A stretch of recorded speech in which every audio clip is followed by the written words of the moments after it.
Mom spent months searching for my brother. Then she sealed the doors.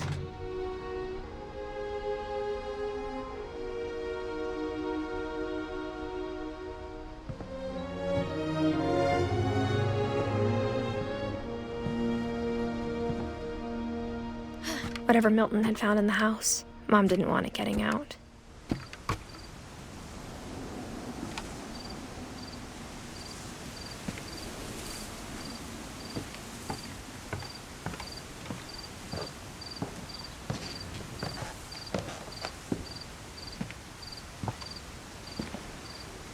Mom definitely blamed Edie, but I think Louis blamed himself. After he graduated, he just spent more and more time in his room, until Mom got him a job at the cannery.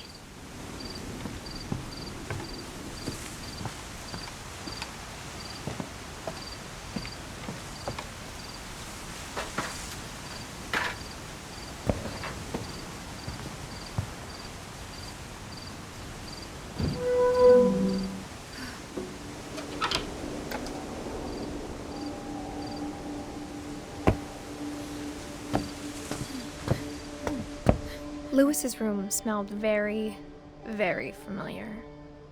That part of him lived on.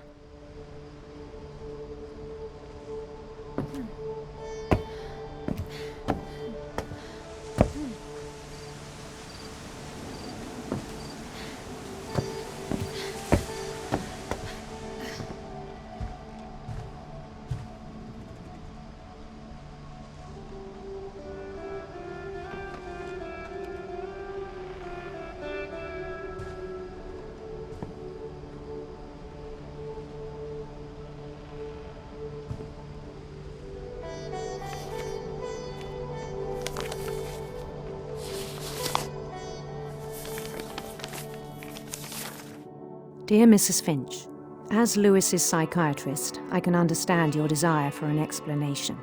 As I see it, the trouble began in January, shortly after we convinced your son to seek treatment for substance abuse. Newly sober, I believe Louis first noticed the monotony of his daily life.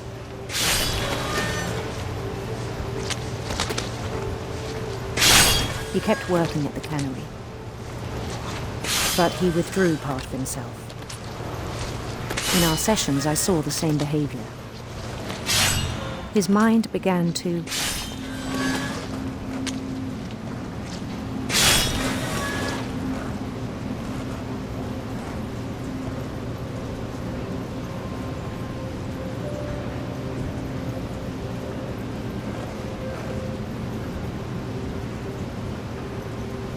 wander.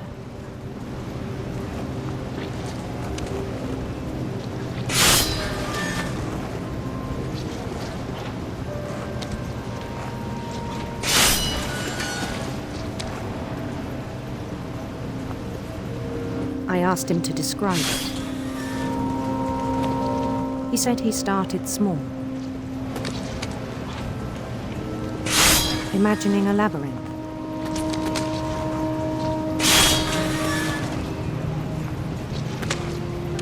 He'd feel his way about. Then something moved. Bats. And toads.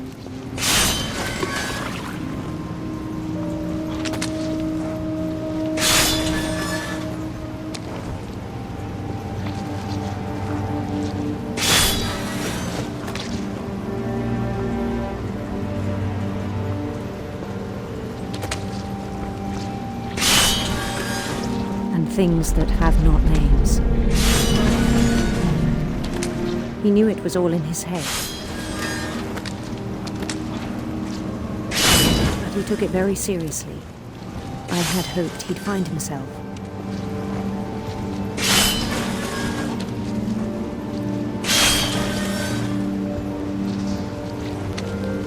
But he found something more.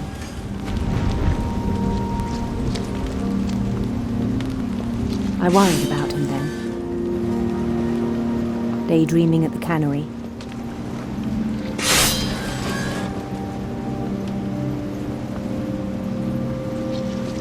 I spoke with his boss, but he said Lewis had become a model employee. Methodical, tireless, focused.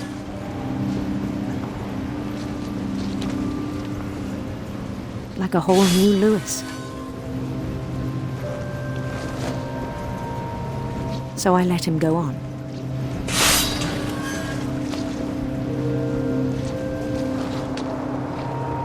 I even encouraged him.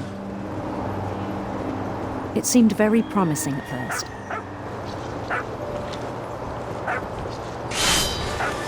He told me he'd made a new friend.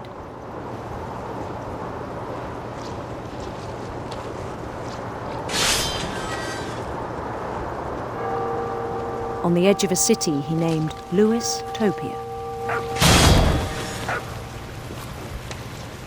He built the city up slowly, brick by brick. Then he made musicians.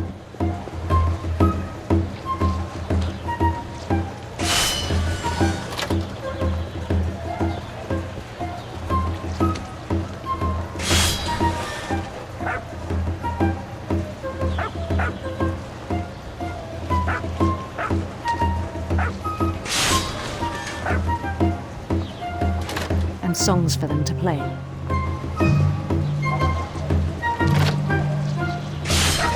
He talked about starting a band.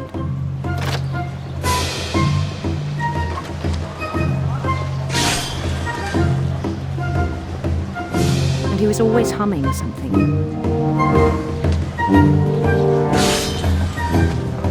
Every day his imagination grew stronger.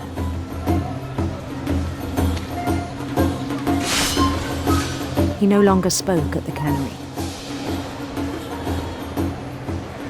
But his chopping was as reliable as ever. Then one day it struck him that all the cheering crowds, even the stones under his feet, were all in his imagination. So he could do whatever he wished.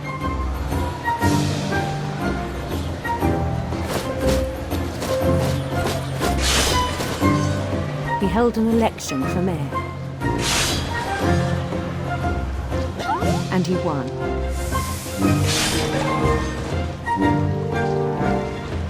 They begged him to stay, but his mind was already wandering. It became a game for him.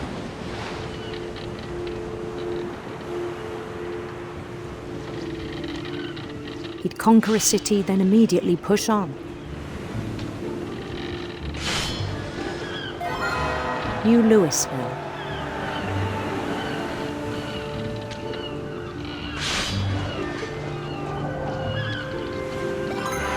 St. Louis. He started drifting away from our reality.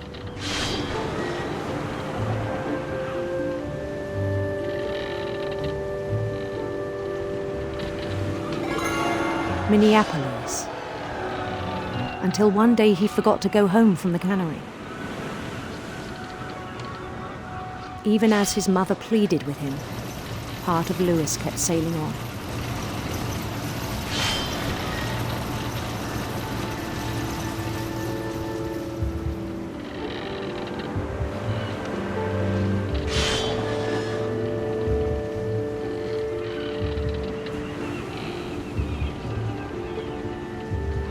In Lewisburg, he heard rumors of a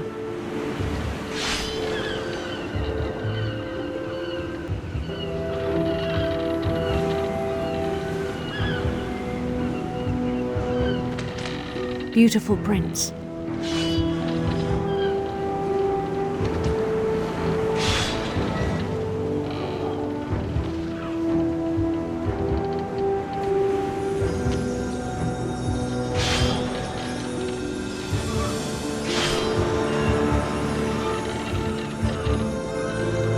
The prince was on his own quest for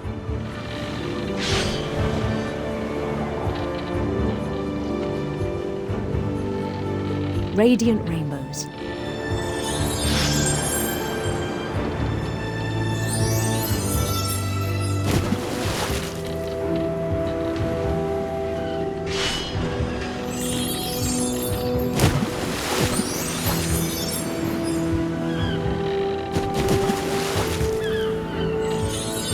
followed the sound of his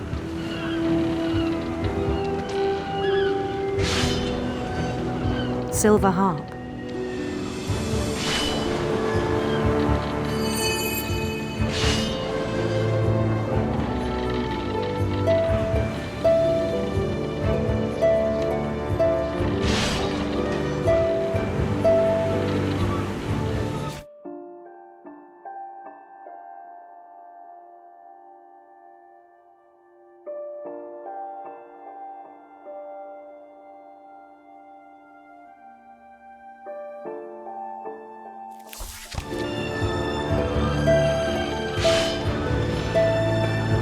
His chase led him to a golden palace east of the sun and west of the moon.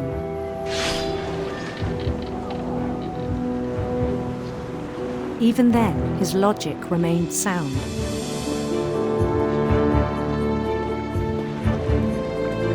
He knew the world was all in his imagination.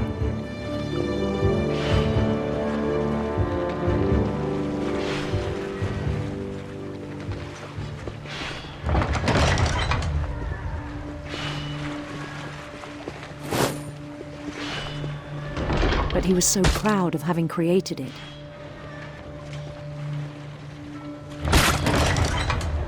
In his own eyes, he'd become something greater than a king.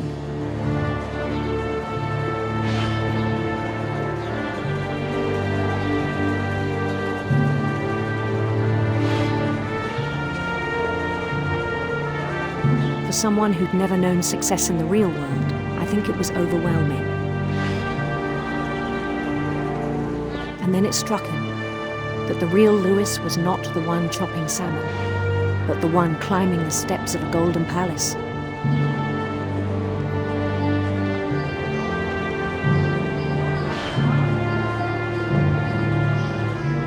My imagination is as real as my body, he told me. It was hard to argue with him.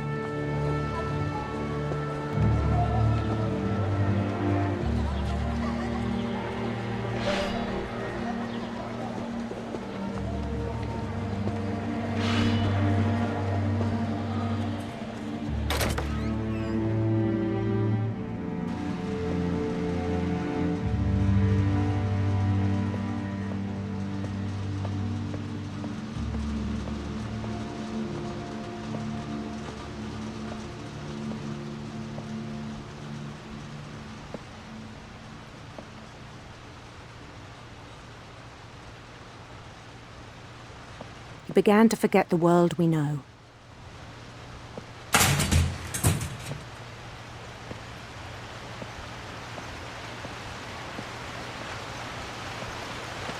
I think it pained him to remember Lewis, the cannery worker.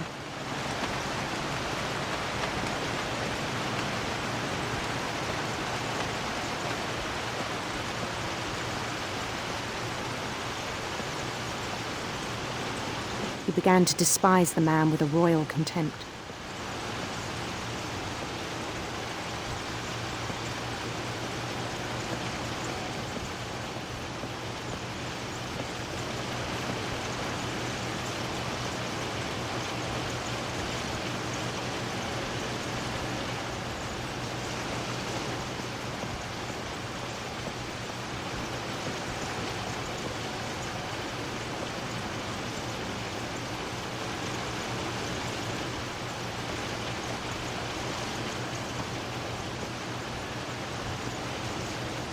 I still thought I could save him.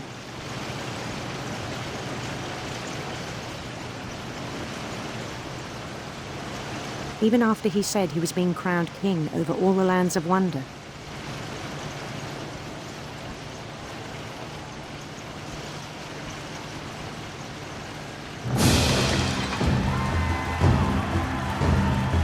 The palace would be packed with his companions.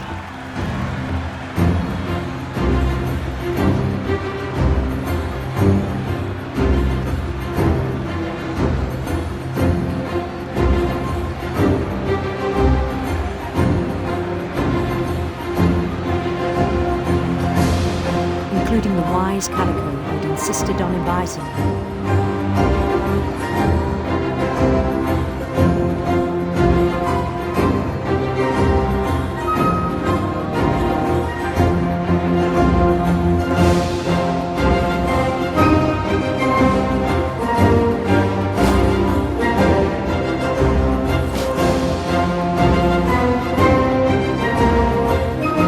Louis waiting, holding his crown.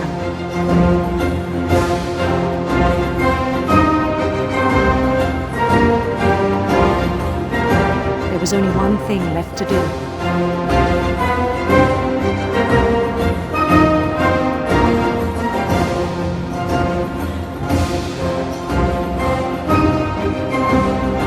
Bend down his head.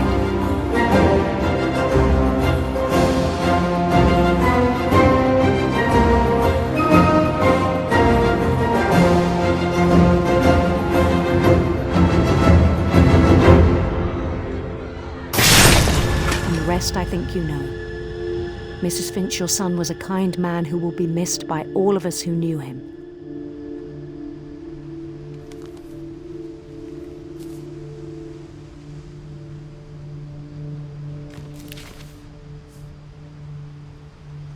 My brother was really cool. I wish you could have met him.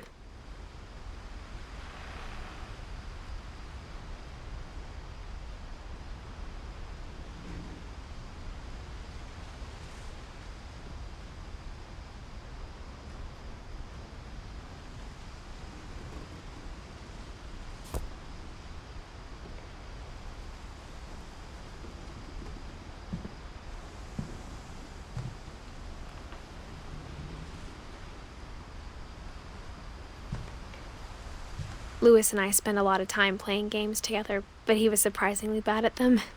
He died a lot.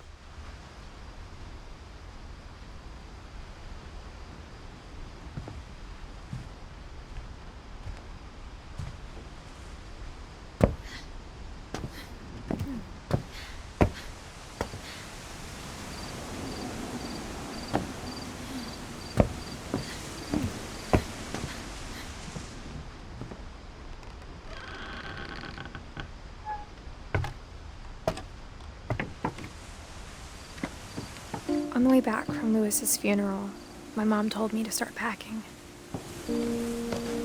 She waited until the day before we left to tell Edie. I'm not sure if she wanted to make it easier or harder.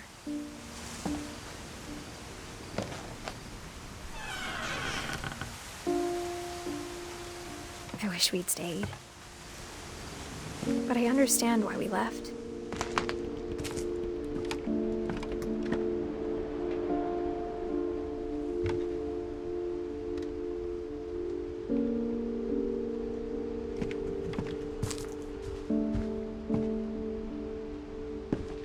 My mom ended up leaving everything behind.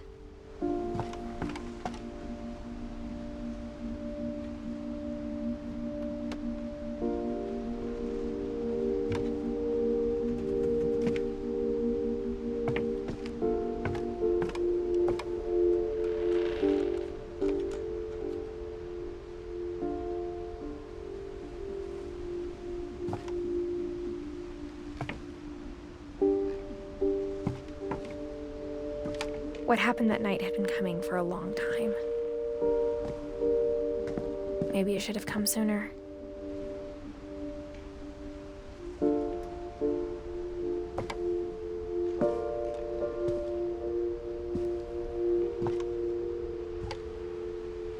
But it had to end one way or another.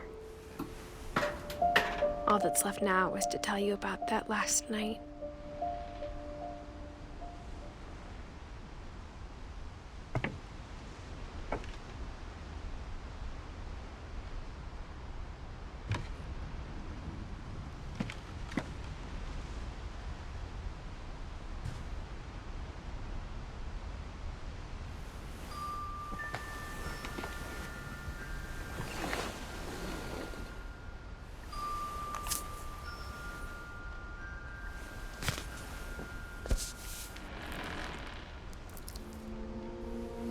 That whole last day, Edie just watched us pack and didn't say a word. Until supper, when she raised her glass and said, "To our final night together, and all our final nights apart." Grandma, you know what I said about alcohol. Some of your medications are very Edith, specific. I left a present for you in the hallway. Why don't you go open it? The grown-ups have to argue now. I'm sorry, you're right. We're all leaving tomorrow. Let's just enjoy our last... I'm not leaving. Edith, you're excused.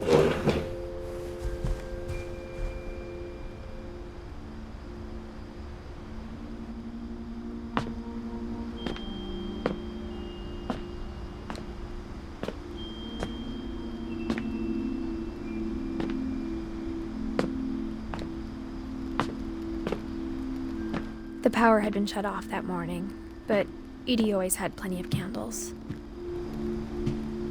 When my mom sealed the library, I don't think she knew about the other entrance. Or that Edie had a key to it.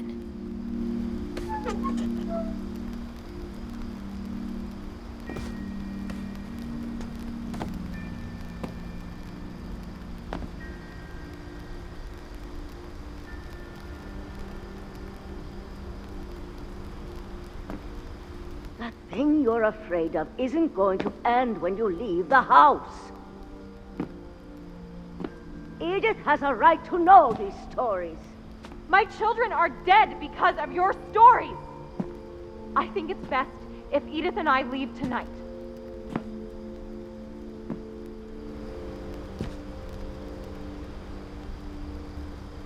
We'll have the nursing home send a van for you in the morning, okay?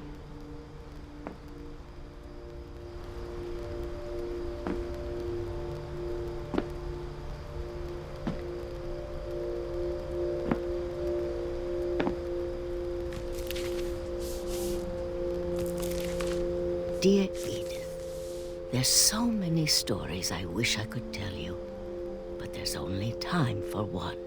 This is about what happened on the night you were born. That night, the tide went way, way out. It was the first and last time I ever saw the old house aground. There'd been an earthquake out in the middle of the ocean. They called it the lowest tide in 1,000 years. God, it smelled awful. You know, I've seen that house every day of my life.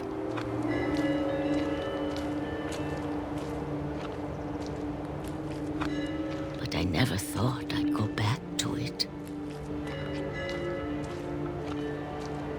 When the fog rolled in, I lost my way.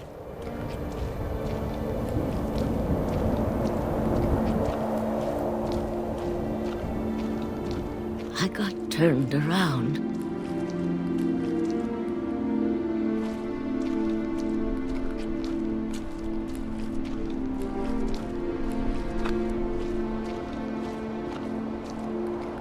I started seeing things.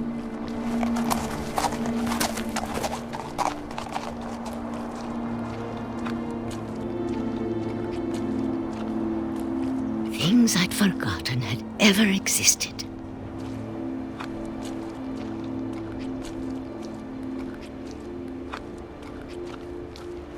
But when I saw them, they felt like old friends. That night, a lot of things came back to me. Or maybe I came back to them.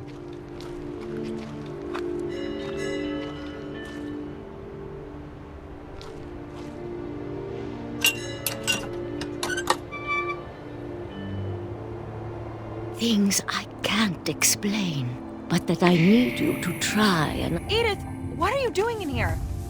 It's mine. Edith! Mom, you're gonna rip it! Let go! I kicked and screamed, but Mom dragged me to the car. I never saw Great-Grandma Edie again. The next morning, the van came to pick her up, but she was already gone. After that, we moved around a lot.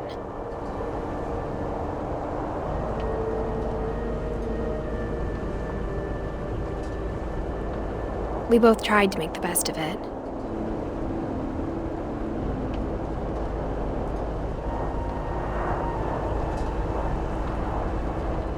A few years went by.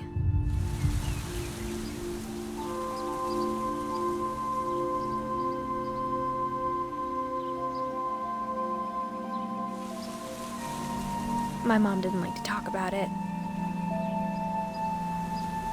But she started getting sick a lot. The rest happened pretty quickly.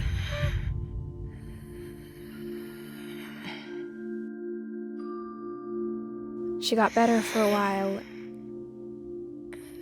and then she didn't.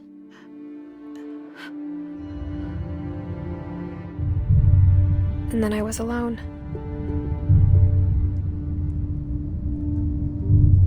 The last Finch left alive.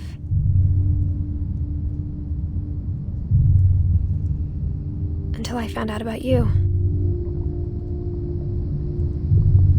I'm still not sure what to tell you about all this. If we lived forever, maybe we'd have time to understand things. But as it is, I think the best we can do is try to open our eyes. And appreciate how strange and brief all of this is. This journal was supposed to be for you. But now I hope you'll never see it. I just want to meet you. And tell you all these stories myself. But I guess if you're reading this now, things didn't work out that way.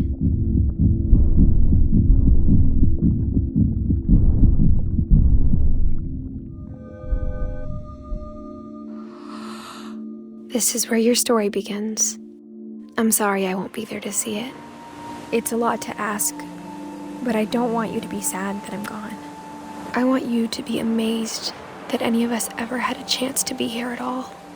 Good luck.